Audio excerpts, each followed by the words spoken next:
발라드와 밀접한 연관이 있는 네 분. 그 2000년도 초반에 약간 SG 워너비. 윤종신 선배님이나 윤상 선배님, 김동률 선배님. 얘기를 쭉 들으면서 생각한 건 혹시 몇 년도생인지 여쭤봐도 돼요? 소신 발언하면 될까요? 소신만 해주십시오. 돈이 되게 해주셨으면 좋겠다. 잠깐만요. 보고 싶지 않아요? 왜 그래요? 궁금해서 물어보는 거야. 아 이게 뭐가 중요하다고 그러니까 하시죠 그냥. 추천. 추천합니다. 추천할 수 있지.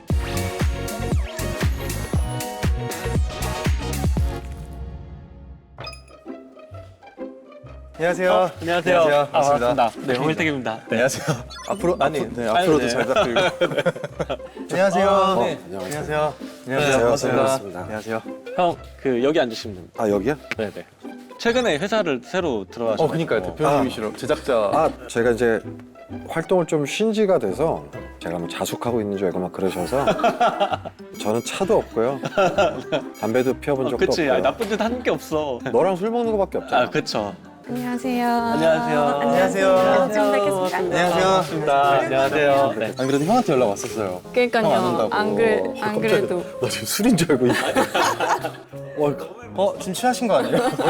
안녕하세요. 기다리셨습니다. 안녕하세요. 안녕하세요. 유나님도 요즘 안 나오는 데가 없으셔가지고. 아이 무슨 또 그런 말씀을 하세요. 여기 다 이렇게 연예인분들 계시는데 부끄럽습니다. 아니 뭔가 여기 같이 진행하시는 느낌이. 맞다. 오늘 투트랙으로 갈까요, 그러면? 원하시면 언제든지 보조하도록 하겠습니다. 네. 감사합니다. 안녕하세요. 음악에 관한 모든 것을 토론하다 음모론의 호스트 스포티파이 리드 에디터 홍일택입니다. 반갑습니다. 오늘 주제는 음모론을 처음 기획할 때부터 한 번쯤 이야기 나눠보고 싶은 주제인데 바로 발라드도 돈이 될까?입니다. 발라드의 역사, 대중성, 산업 가치 등 얘기할 포인트가 정말 많은데 오늘 주제와 관련해서 생각을 해보신 적이 있으실까요? 저는 일단 이 주제 바꿔서 제일 먼저 떠올렸던 거는 돈이 되게 해주셨으면 좋겠다. 동시에 또 이걸 내가 어떻게 알아? 이걸 내가 알았으면 내가 다른 걸 했지. 라는 생각도 동시에 들면서 오늘 와서 또 이 조언을 좀 듣다 보면 저도 저 나름대로의 새로운 어떤 방향성을 찾을 수 있지 않을까 네, 그런 네. 기대감을 좀 가지고 왔습니다. 전 이 제목이 약간 좀 자극적이었는데 좀 슬펐다고 해야 되나? 네. 약간 이거를 그냥 돈으로 얘기하기 시작하면 좀 너무 슬플 것 같다. 사실 그 슬픔을 파는 거인 거잖아요. 그러면 안 된다고 생각하시나? 많이들? 아니 저는 대중분들이 발라드를 부르는 가수분들의 슬픔을 산다는 것보다는 공감을 산다고 저는 생각을 해요. 그러니까 대중분들이 산다는 표현이 조금 뭐 직접적으로 들릴 수 있는데 산다기보다는 대중분들이 발라드 음악을 계속 듣고 소비해 주시는 이유가 다 사람 사는 게 비슷하거든요. 뭐 공감해, 누구든. 그런. 네, 그러니까 나도 느꼈던 어떤 슬픔이나 이제 그런 것들을 뭐 노래 잘하는 분이 이렇게 하시니까 그걸 듣는 게 아닐까. 그죠. 사실 발라드가 지금 최정상을 달리고 있는 장르 음악이면 이런 질문이 안 나오지 않을까라는 생각을 하기도 했어요. 결국에는 지금 시대의 발라드가 어떤 의미이고 어떤 대중들을 만나고 있고 사람들을 모을 수 있는지 돈이 될 수 있는지 뭐 이런 이야기들을 좀 다양하게 해볼 수 있지 않을까. 그러니까 돈이라는 건 약간 솔직히 음모론이 역으로 끈 부분이 없지 않아 있는 것 같고. 이해해 주십시오. 저열하네요. 그럼요. 왜 어쩔 수 그러세요? 없어요. 말씀 주신 대로 최근 동안에 이제 발라드가 죽었냐 안 죽었냐 막 이런 얘기도 이제 나오는데 현재 발라드가 진짜 위기인지 저희가 왜 이런 시선이 생겼는지 한번 이야기를 나눠보도록 하겠습니다. 근데 시작 전에 저희가 정리를 하나 해보면 좋을 게 있는데 사실 발라드가 우리나라에만 존재하는 장르다라고 생각을 하신다고. 근데 어떤 점들이 좀 다를까요? 아주 쉽게 이야기를 하면 아무것도 붙지 않은 발라드라는 이 세 글자가 장르로 통용되는 거는 한국이 거의 유일무이하다고 말씀드릴 수가 있을 것 같아요. 그러니까 쉽게 얘기하면 해외에 나가보면 뭐 락 발라드 당연히 있고 팝 발라드 있고 뭐 R&B 발라드도 있겠죠. 그런데 발라드라는 것만으로 어떤 특정한 음악적 장르가 있는 게 진짜 한국이 좀 드물어요. 한국에서 보통 이야기하는 발라드라는 건 저는 이제 거의 팝 발라드에 가깝다고 생각을 하고요. 현대 가요의 상징으로 한 80년대 중반쯤부터 일종의 가요계 안에서 개발이 된 장르?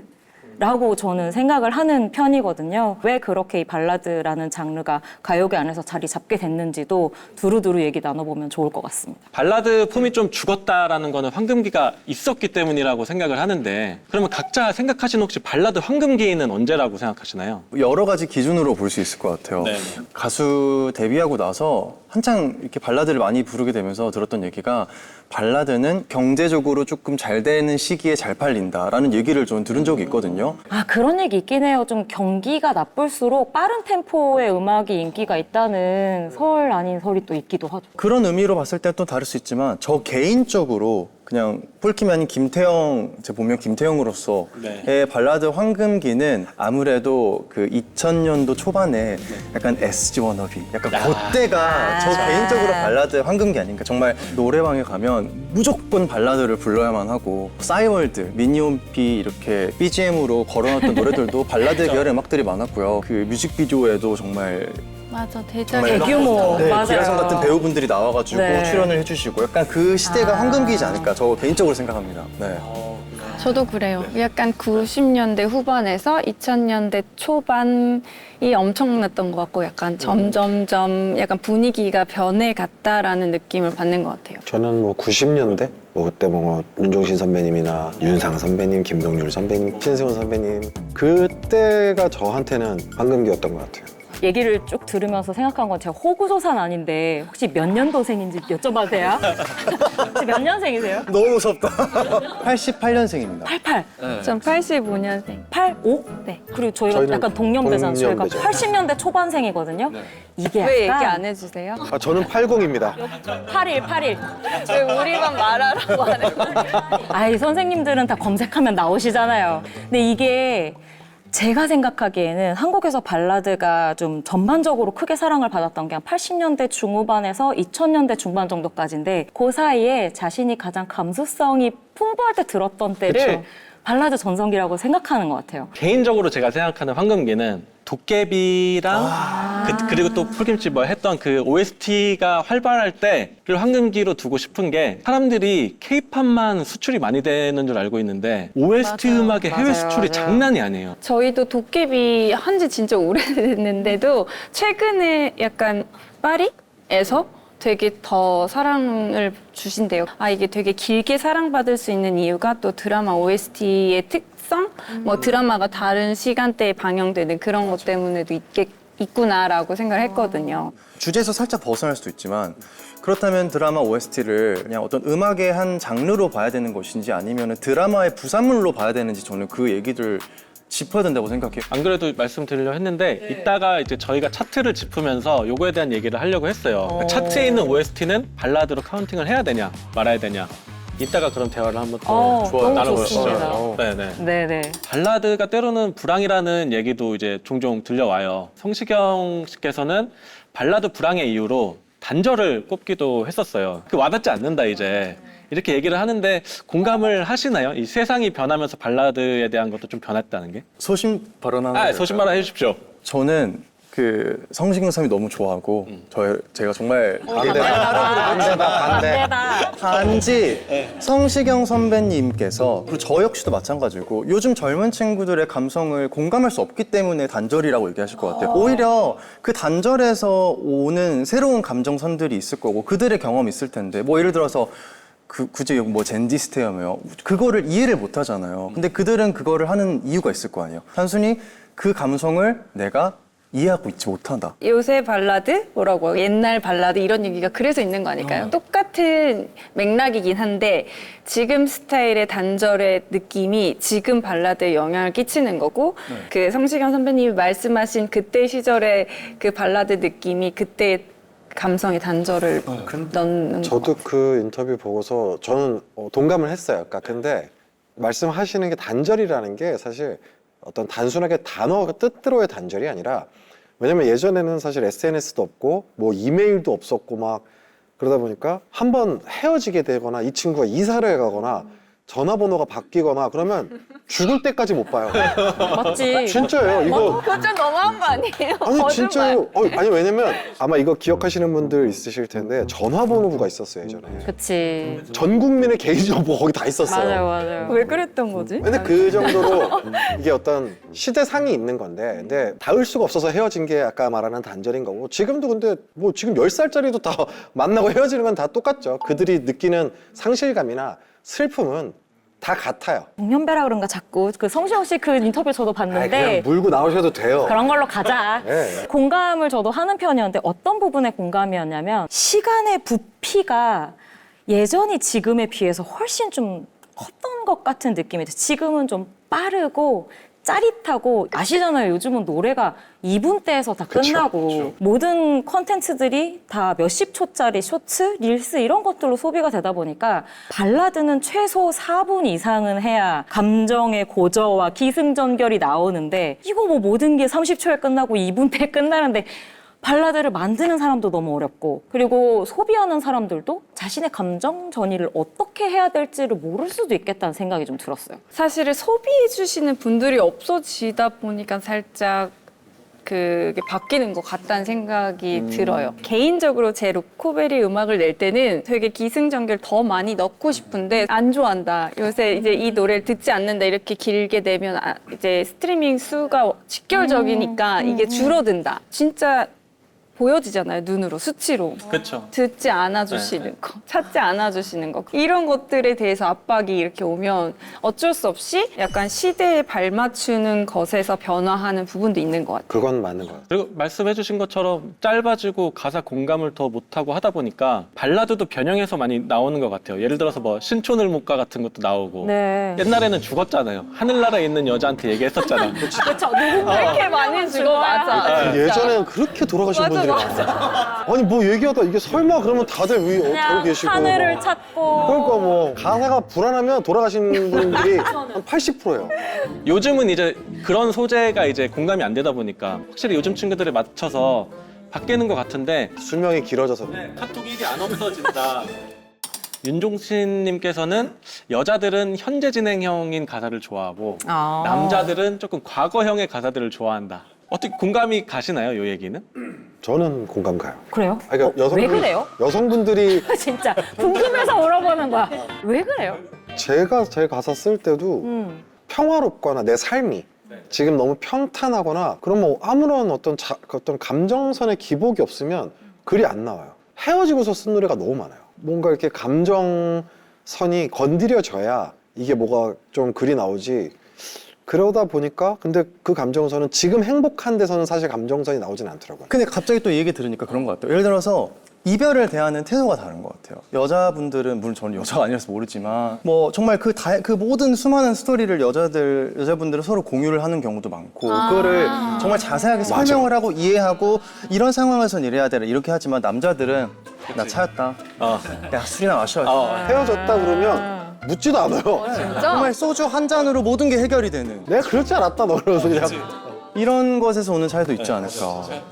발라드라는 게 현재 대중음악에서 어떤 역할을 하고 있을까요? 저는 만약에 장르로 이야기되는 거라고 한다면 트로트? 같은 것처럼 예를 들면 전 트로트는 굉장히 전형성이 중요한 장르라고 생각하거든요. 발라드도 그런 것을 확고하게 가지고 있는 장르이기 때문에 장르적으로 오히려 확고한 개성을 갖추면서 오랫동안 한국인의 DNA에 흐르는 장르가 될 수도 있겠다. 발라드의 시작은 그러지 않았을 수도 있겠지만 현재 대중음악에서 발라드는 약간 레고 같은 것 같아요.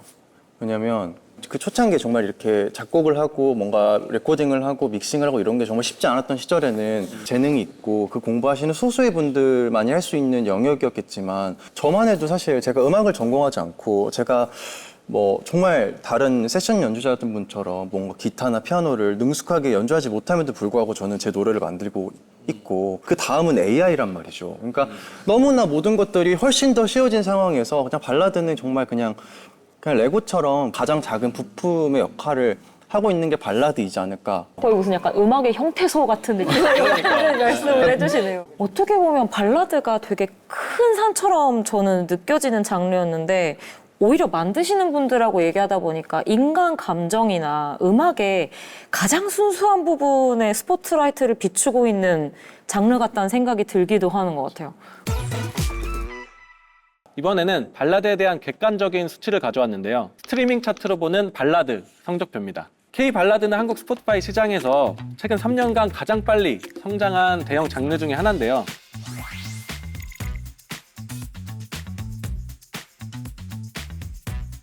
뭐 락이나 인디나 이런 장르보다 확연히 발라드의 성장률이 높다는 거를 저희가 확인을 할 수 있죠. 그래서 평론가님께는 네. 또 서클 차트 기준으로 네. 음반 판매량이나 방송 순위, 네. 그리고 스트리밍 순위를 종합적으로 좀 여쭤보려고 하는데 최근 5년 동안 연간 탑100 차트를 보면 평균 약 30%가 발라드입니다. 우리가 왜 뭐 4세대 걸그룹 얘기하면서 엄청나게 케이팝이 다시 좀 붐이 되었던 2023년 같은 경우에도 탑100 차트 안에 33곡이 있었거든요. 그러니까 사실은 그렇게 기세가 죽지 않았던 정말 콘크리트 같은 지지층이 있는 곳이고 여러 가지의 요인들을 좀 찾아볼 수가 있어요. 발라드의 경우에는 같은 곡으로 매해 랭크인하는 곡들이 있습니다. 폴킴의 모든 날 모든 순간, 그리고 뭐 악뮤의 어떻게 이별까지 사랑하겠어 널 사랑하는 거지, 그리고 멜로망스의 사랑인가 봐, 이런 곡들이 거의 매해 탑100 차트에 들어있었고요. 또 제가 본 것 가운데 좀 재미있었던 흐름은 아까 폴킴 씨가 어린 시절에 굉장히 많이 들었다고 했던 한국 형 R&B를 불렀던 가수분들이 모 예능 프로그램 때문에 다시 재등장을 했던 거 기억하실 거예요, 얼마 전에. 그래서 이 차트 안에 SG 워너비 분들도 역주행을 했고요. MSG 워너비, WSG 워너비 분들이 엄청 들어있습니다. 차트에 오리지널 신곡보다 리메이크 곡이 많다는 것도 조금 되게 특이한 점이에요. 맞아요. 예를 들면 황가람 씨의 나는 반딧불, 그리고 조재즈 씨의 모르시나요도 다 리메이크 곡들이거든요. 원곡이 있는 곡들이라 이게 어떻게 보면 또 발라드라는 장르의 장르적 특성으로 자리 잡고 있다는 생각이 들기도 하더라고요. 로코님께서는 네. 그 사랑했잖아와 모르시나요가 네. 회사를 살린 곡이다. 통장에 그러니까요. 2만 원밖에 없었다. 네. 이런 말씀도 하셨었는데 프로듀서로서 곡이 이렇게 다시 사랑받는 그 느낌은 어떤 느낌인가요? 영민 오빠의 얘기를 빌자면 모르시나요는 원곡자시거든요. 네. 그래서 그 예전에 조금 덜 사랑받았다라고 느꼈던 것이 이제 뭔가 빛을 발한 느낌이어서 너무 좋았다 뭐 이런 얘기를 해줬는데, 발라드를 부르시는 분들의 보이스가 약간 인간의 지문 같은 그런 특색이 있다고 생각하거든요. 각자만의. 그래서 예전에 있었던 노래지만 그 노래를 새로운 어떤 목소리로 불렀을 때 뭔가 다르게 느껴질 수도 있어서 그런 걸 또 잘 찾았다라는 이런 기쁨도 있었고요. 노래가 또 잘 돼서 너무 좋죠. 그렇죠. 아, 솔직한 마음이 나와버렸어, 당연히 지금. 좋지. 당연히 좋죠. 1번은 너무 좋고 너무 감사하고, 왜냐하면 이렇게 좋아해 주셔야지 다음 노래를 할 수 있습니다, 여러분. OST를 발라드로 볼까 안 볼까, 이게 또 아까 저희가 얘기를 나누던 거잖아요. OST는 사실 어디까지나 어떤 그냥 카테고라이징인 거지 장르가 바뀌는 건 아니다 보니까 본질적인 곡의 장르는 발라드죠. 저도 지금 생각해봤는데 제가 이제 평론가니까 한국대중음악상 같은 데서도 같이 이제 하고 있거든요. 근데 여기가 초창기에는 OST 부분이 따로 있었어요. 근데 이게 한 몇 해 못 가고 이제 없어지고 그냥 그 OST 곡들도 당연히 장르씬으로 전부 녹아서 들어갔거든요. 결국에는 음악씬 안에서 좀 전문적으로 이야기하시는 분들도 OST를 굳이 구분하지는 않는 것 같고, 뭐 이제 시대의 히트곡 그리고 곡의 완성도 뭐 이런 것들은 두루두루 살펴보고 있지 않나 싶습니다. 근데 아까 이게 이제 아까 나왔던 얘기인데 차트상으로 본다면은 발라드가 어쨌든 외면받지 않게 조금 지켜준 거는 OST이기도 하다라는 이제 통계가 나왔는데, 그 산업적인 측면에서는 굉장히 날카로운 또 시선을 주셔서 저도 좀 신선했어요. 그렇게 생각해 본 적이 한 번도 없었어가지고. 물론 저도 네. 이렇게 OST 덕분에 제 노래 거의 상위에는 항상 OST 곡들이 있기 때문에 저는 이제 항상 감사한 마음으로 이렇게 살아가고 있고, 이렇게 또 이렇게 꾸준히 이제 또 문의가 오고 네, 그렇죠. 너무 행복하긴 하지만 동시에 이제 어떤 박탈감을 느끼는 순간들도 분명히 있는 것 같아요. 아쉬움인 거죠, 아쉬움. 아쉬움인 거죠. 그러니까 네. 물론 OST가 잘 되는 것도 너무 좋지만 그냥 OST가 아닌 발라드곡, 만약에 모든 날 모든 순간 안녕이라는 곡이 OST 곡이 아닌 그냥 폴킴의 개인 앨범, 개인 싱글로 나왔을 때 지금과 같은 성적을 얻을 수 있었을까? 긍정적으로 노래가 좋다면 뭐든지 가능해라고 할 수도 있지만 분명히 안녕이라는 노래를 들을 때는 거기 안에 주인공들의 어떤 이미지들이 머릿속에 제일 먼저 들어오거든요. 근데 그런 것처럼 프로모션, 마케팅적인 요소들을 절대 이 차트 안에서 무시할 수는 없기 때문에 한번 그런 거에 대해서 언급을 해볼 필요는 있겠다라는 생각을 했습니다. 근데 폴킴 씨가 말한 그 박탈감 같은 거는 너무 그럴 수 있을 것 같다는 생각이 들어요. 왜냐면 노출이 그만큼 OST 많이 되는 거잖아요. 한 개인이 낸 음악을 노출시키는 것보다 그 방송국에서 한 드라마에서 나오는 게 엄청난 파급력이 있으니까. 그러니까 이게 되게 복잡한 마음이 드는 게 생각을 해보면 가까운 일본 음악 시장을 보면 이제 그쪽에서는 물론 그 작품을 위해서 만든 곡들도 있지만 보통 타이업이라고 해서 어떤 아티스트가 신곡을 냈을 때 뭐 애니메이션이나 드라마 같은 것들이랑 그냥 붙여서 홍보를 하는 경우도 있거든요. 근데 이제 한국 OST는 거의 오리지널 그쵸. 곡을 만들어서 곡 단위로 이제 그 드라마 회차에 네. 맞춰서 배치가 되죠. 그렇죠. 그렇게 발표를 하고 나중에 이제 묶어서 지금 이제 하나의 OST로 만드는 요 형식이 딱 맞춰져 있다 보니까 어떻게 보면 발라더들로서는 그런 고민의 결과일 수도 있겠다는 생각이 드네요. 그리고 한편으로는 이거를 뒤집어서 생각해보면은 OST 중에 힙합으로 나와서 잘 된 곡이 그렇게 많지 않거든요. 저도 퍼뜩 떠오르지는 않는 걸 보니. 왜냐면 외국은 사실 락이나 일본도 제이팝이나 네, 네, 네. 락이 장르가 거의 다양하죠. 발라드가 거의 없잖아요. 락이잖아요. 네. 근데 한국은 그래도 발라드를 요하는구나. 그래서 어떻게 보면 좋을지도. 유리할지도? 그럼요. 물론 OST 사랑합니다.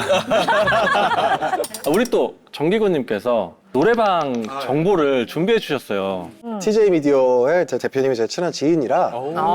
네. 내부 자료 가져오셨어요? 그럼요. 아유. 근데 그렇다고 해서 무슨 뭐 얘네 매출이 있거나 그렇지는 않고요. 정확히 어떤 수치들을 막 디테일하게 나열한 게 아니라 탑 10 중에 75%가 발라드예요. 성인 가요도 1%밖에 안 돼요? 댄스 5%는 너무 적다. 생각보다 실질적으로 사람들이 노래방을 가는 이유는 내가 느꼈던 그 슬픈 감정을 나도 내가 노래를 하고 싶은 거죠. 그런 분들이 많으신 것 같더라고요. 회식해도 전 직장인이잖아요. 네. 처음에 막 빅뱅 거짓말 이런 거 부르다가 맞아. 나중엔 다 앉아. 맞아. 발라드 부른단 말이에요. 에너지가 오래 안 가요. 폴킴 씨 노래도 탑백 안에 3곡이나 있어요. 6위가 모든 날 모든 순간, 17위가 너를 만나, 58위가 안녕. 박수 한번 일단 박수다 진짜. 제가 살게 쿠키 드세요. 쿠키 드세요. 근데 이게 또 신기한 게 노래방이 브랜드가 다르잖아요. 브랜드별로 차트에 조금 더 차이가 있다고 하는데 어떻게 다른지 한번 봐볼까요? 대체적으로 비슷한 것 같은데 하나 특이한 거는 진성의 이제 안동역에서가 있다는 게 이게 어떤 그 각 회사의 기계들이 어디에 있냐? 배포된 지역이 차이가 있을 거예요. 네. 수도권에 뭐 집중돼 있는 곳이라든지 아니면 지방에는 또 다른 그게 있을 수도 있어서 여기 어쨌든 네임드 되신 분들이 다 어떻게 보면 조금 고음이 들어가 있는 노래들이 좀 많잖아요. 노래방에 갈 때 어떻게 좀 고음 좀 이렇게 좀 지르는 노래를 많이 선곡하시나요? 저 궁금해요. 가수가 노래방 가면 무슨 노래 부르나? 죽어도 자기 노래만 부르는 사람도 있고 그쵸. 죽어도 자기 노래 안 하는 사람. 저는 후자예요. 저는 제 노래는 안 하고요. 이제 뭐 간혹가다 친구들이 막 부탁을 할 때가 있죠. 그러면 이제 저는 행사페이를 얘기를 하죠.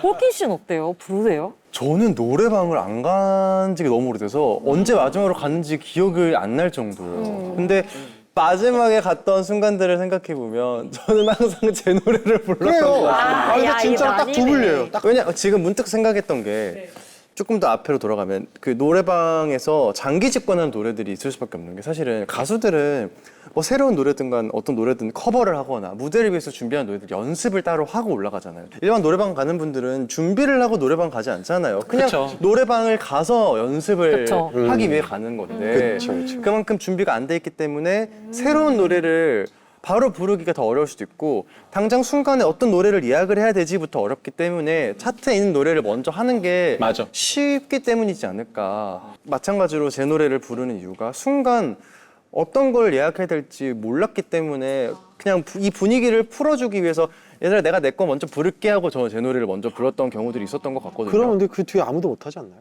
아무도 안 듣던데요. 아, 찐친이셨구나. 제 친구들 안 듣더라고요. 예. 저도 그 이제 자료 조사해 오신 거 중에서 뭐 매해 차트와 10년 차트 이런 걸 보면은 그 해 진짜 인기 있었던 것들이 1, 2위에 있긴 한데 10위권 안에 그 한두 곡 정도를 제외하고는 진짜 콘크리트 곡들이 계속 들어와 있는 게 폴킴 씨의 되게 이성적인 분석이 의미가 있는 맞아요. 그래서 노래방 차트는 스트리밍과는 다르잖아요. 그래서 직접 노래방을 찾아서 곡을 부르는 거니까 이 정도면은 노래방은 이제 발라드 부르러 가는 곳이다라고 이제 봐도 무방할 것 같은데 한국음악저작권협회에서 노래방 사용료 분배 관련해서 문의를 저희가 해봤습니다. 혹시 노래방 사용료 분배가 어떻게 이루어지는지 아시는 분? 몰라요. 저도 몰라요. 정확하게는. 네, 저도 정확하게를 몰라요. 정확하게는. 그 가창료는 사용 횟수에 따라서 이제 어쨌든 산정이 되고 영업장이랑 그다음에 영업장 크기, 그다음에 그 영업장에 방이 몇 개 있는가에 따라서도 다르고요. 너무 신기하다. 그다음에 이제 징수한 다음에 실제 권리자한테 분배를 하는데 조금 제가 굉장히 놀랐던 부분은 가수한테 들어가지 않는데요. 저거는 정확히는 저작권 협회로 가는 금액이기 때문에 실현자 협회랑은 또 다르기 때문에 뭐 근데 일리가 있네요, 그러니까요. 사실은. 노래방 애창곡은 정해져 있지만 모든 사람들이 그 곡을 불렀을 때 성공하는 건 아니잖아요. 오늘은 그 논란을 한번 정리해 보겠습니다. 쉽지 않아요. 제시곡을 듣고 추천한다 아니면은 금지한다를 이제 이유와 함께 정리를 해주시면 되겠습니다. 일단 첫 번째 곡입니다. 임재범의 고해. 저는 금지곡으로 할게요. 아 이거는 여기서 노선을 잘 정해야 되는 게 그러니까 저희가 지금 금지곡을 하는 건 그 가수분 어떤 뭐 그럼요. 음해하는 게 금지하자 이런 게 아닙니다. 아니죠. 네, 전혀. 그러니까 이거는 뭐 약간 하면 망신을 당할 수 있는 그러니까 왜냐면 어려운 곡을 금지곡으로 가야 될 것 같아요. 저는 뭐가 됐든 간에 금지곡으로 하도록 하겠습니다. 이거는 정말 공급자와 수요자가 너무 다르기 때문에 벌어지는 일이 아닐까 싶어요. 공급을 원치 않는데 자꾸 공급을 하시는 분이 계시고 네, 그리고 이거를 불러서 누군가가 좋아하는 걸 본 적이 없어요. 근데 왜 자꾸 부르려고 하는지도 의문이에요, 정말로. 저는 왜 이 노래를 부르려고 하는지를 좀 알거든요. 말씀해 주세요. 예전에 락발라드가 유행할 때 남자들이 노래방을 가서 불러야 되는 노래들이 몇 개 있었어요. 아우, 김민종 씨 노래 그냥 주구장창 불고 알메랄드 캐슬. 뱅크 그런 노래들 중에 고해도 약간 남자들이 깨야 되는 것 중에 하나였어. 왜 깨야 되는데요? 임재범 씨도 아닌데. 거기서부터 시작된 것 같아요. 그러니까 거기서 왜냐면 고해를 그냥 담백하게 그냥 가서 뭐 이렇게 그냥 부르면 되는데 다들 이제 이거를 노래 실력으로 이제 이거를 깬다고 생각하니까 발성도 막 어떻게 내보려고 하고 듣기 싫어지는 거예요, 점점. 흉내를 내서 네, 그런가? 흉내를 이제 그러니까. 내고. 우선 목소리를 긁고 시작을 하니까 그치. 어찌야. 이걸로 시작하니까 원자 시절. 특히나 뭐 친구들끼리 부르는 거는 뭐 알아서 하십시오. 근데 좋아하는 사람이 있는 곳에서는 안 불렀으면 좋겠어요. 그냥 임재범 씨한테는 죄송하지만 금지곡으로 하고 넘어가야 될 것 같다. 자, 그래서 고해는 금지곡이 되었고요. 이제부터는 곡이 좀 많아서 제가 이제 곡명을 호명하면은 업다운으로 한번 정해보도록 하겠습니다. 네, 업다운으로. 두 번째는 우리 폴킴의 안녕입니다. 자, 하나, 둘, 셋. 갑시다. 이거는 네. 너무 좋아요. 감사합니다. 네. 세 번째는 조금 된 노래긴 한데 토이의 여전히 아름다운지. 하나, 둘, 셋.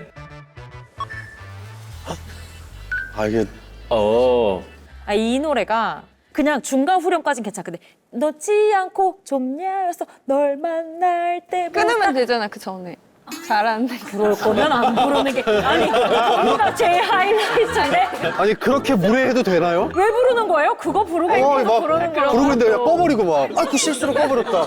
부르는 도중에 아니, 노래는 너무 좋은데 그 후렴구에서 기필코 일반인이라면 삑사리가 날 거기 때문에 가능한 뭐 좋은 사람 정도로 타협을 하는 게 어떨까? 사실 저도 그것 때문에 그 정도 이걸 생각. 할지 말지 그쵸? 고민했었어. 그럼 노래는 금지곡으로 가는 거네요. 근데 추천이 더 많았어요. 네, 여기 세 분이 추천하셔서 가수들만 추천을 했네요. 그러니까 아는 사람들만 추천했네. 네. 저게 왜 안 돼? 약간 그건. 그다음에 박효신의 야생화. 하나, 둘, 셋.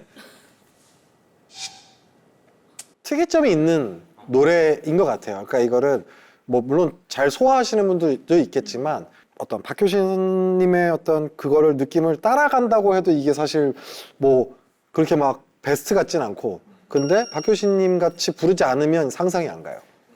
그러니까 너무 어려울 것 같아서. 저는 진짜 부르시는 분들을 위해서 제가 지금 비추천을 해드렸는데 여러분 이 노래 후렴 나오기 전에 친구들 자거나 나갑니다. 그죠. 진짜 이게 빌드업이 워낙에 차곡차곡 올라가는 곡이기도 하고 여러분을 위해서 제가 드리는 말씀이에요. 이 노래는 코너에서 혼자 부르는 걸로 하자. 우리 노래방 좀 안 가가지고. 잘 모르나 봐요. 저는 그냥 나는 오히려 이렇게 생각했어요. 고해 같은 경우는 잘 불러도 남이 부르면 듣기 싫은 노래라고 생각하거든요. 근데 야생화는 어차피 그 마지막 클라이막스를 위해서 부르는 노래 같은 느낌도 있기 때문에 그냥 다 같이 거기서 삑사리도 나면 어때?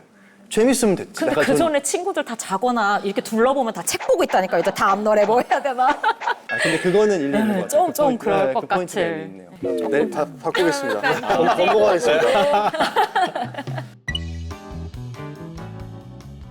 그 다음 곡은 이적의 다행이다. 하나, 둘, 셋. 이건 나쁘지 않- 만장일치네. 네, 이거는 이게 의외로 난이도가 그렇게 높지도 않고 저 이거는 진짜 많이 불러요. 맞아요. 그래요? 그 다음은 굴지의 OST인데 에일리의 첫눈처럼 너에게 가겠다. 이 노래 너무 좋은데 하나, 둘. 잠깐만요. 그러니까 저는 약간 혼자 계속 이 생각하는 거예요. 아니 그게 아니라. 대답할 기회 나중에 드릴게요. 저희가 이거 한다고 해서 이 곡을 뭐 디스하는 게 아니에요. 뭐 상처받으시면 안 돼요. 그럼 이렇게 하시죠. 지금 이분이 세 모인 거는 정말 이거야 이거. 인정. 자, 그럼 노래방 발라드 추천곡이랑 금지곡이 정해졌는데 근데 다시 한번 말씀드리지만 금지곡이라고 해서 부르면 안 된다 이게 아니라 자칫 잘못하면 민망해질 수 있다. 그럼 보고 싶다 부르실 때 제가 이제 저 친구라도 될 걸 그랬어 부르겠습니다. 좋습니다. 네네네. 추천곡 여기서 하나씩 했으니까. 불러야 되는 거야 우리. 어디 가서 에일리 갑시다. 어떻게 하면 좋지? 자기 곡 자기 부르기. 발라드도 돈이 되나요? 다양한 시각으로 이야기를 나눠봤는데요. 발라드계의 더 큰 호재를 위해서 어떤 변화들을 우리가 바라보면 좋을까요? 참 처음 얘기로 돌아가서 성시경 선배님이 얘기했던 발라드의 단절 얘기처럼 발라드의 다양성을 조금 더 인지할 필요가 있을 것 같아요. 뭐 기존에 뭐 정통 한국 발라드가 있을 수도 있고 아니면 팝 발라드도 있고 여러 가지가 있지만 이 발라드라는 세 글자 안에 갇히지 않는 게 제일 좋을 것 같아요. 더 큰 호재를 위해서는 저는 약간 그 발라드가 차트에 많이 들어가는 게 막 그런 프로그램들 있잖아요. 우리들의 발라드, 싱어게인 막 그런 음악 발라드를 많이 접할 수 있는 프로그램들이 좀 활성화될 때 그 차트에 인하는 것 같거든요. 그래서 좀 그런 프로그램들이 나왔으면 좋겠다. 여기서 좀 생각을 고민을 해줘서 만들어 주셨으면 좋겠다. 아이고 이런. 스포티파이의 숙제. 네, 왜냐면 글로벌이잖아요, 여기는 네. 또. 그죠. 그러니까 또 뭔가를 생각해낼 수 있지 않을까, 내가 생각하지 못하는 약간 그런 기대가 있습니다. 저는 뭔가 뭐 말씀하신 거랑 살짝 비슷하기는 한데 발라드에 대한 것들을 좀 더 다룰 수 있는 뭔가 다큐멘터리라든지 그런 컨텐츠들이 좀 더 있었으면 더 좋겠다라는 생각이 들더라고요. 여기서 해주면 되겠다. 전 이제 어떤 변화를 바랬으면 좋겠냐 이렇게 말씀을 해주셨는데 저는 오히려 이제 최근에 발라드와 관련되어 있는 여러 가지 논의들을 보면서 변화를 꾀하는 것보다는 오히려 본질에 좀 더 집중해보면 어떨까라는 생각이 들기도 했던 것 같아요. 발라드 하시는 분들이 지금 시대 어떡하지? 막 우리 바뀌어야 되는 이런 초조함을 갖는 것보다 우리의 본질은 뭘까? 왜 이것이 그렇게 오랫동안 사랑받았고 지금도 사람들이 찾을까 같은 걸 조금 오히려 생각을 하면서 좀 더 순수하게 접근해보는 것도 좀 오히려 약간 클래식 같은? 장르가 될 것 같다는 생각도 들어요. 이게 비교 대상을 K-팝에다 두면 안 되는 것 같아요. 그러니까 그렇기 때문에 뭔가 지금 약간 비주류라고 하는 거지 절대 그렇지가 않고 저는 정말 뭐 오늘 보면서 저는 제가 생각했던 것보다도 더 단단한 그 어떤 지지층이 맞아요. 너무 있었던 것 같아서 뭔가 이렇게 말씀하신 것처럼 본질에 더 가깝게 그냥 흔들리지 말고 지금까지 잘 하시던 걸 그냥 계속 하시면 훨씬 더 좋을 것 같아요. 추억을 함께 소환하는 우리들의 발라드. 여러분이 좋아하시는 발라드는 무엇인지 댓글로 소환해 주시고요. 그리고 지금 스포티파이 비디오 팟캐스트로 오시면 더 은밀한 음모론 확장판을 즐기실 수 있습니다. 오늘 함께 해주셔서 감사합니다. 고맙습니다. 감사합니다. 수고하셨습니다. 아이고, 감사합니다. 고맙습니다.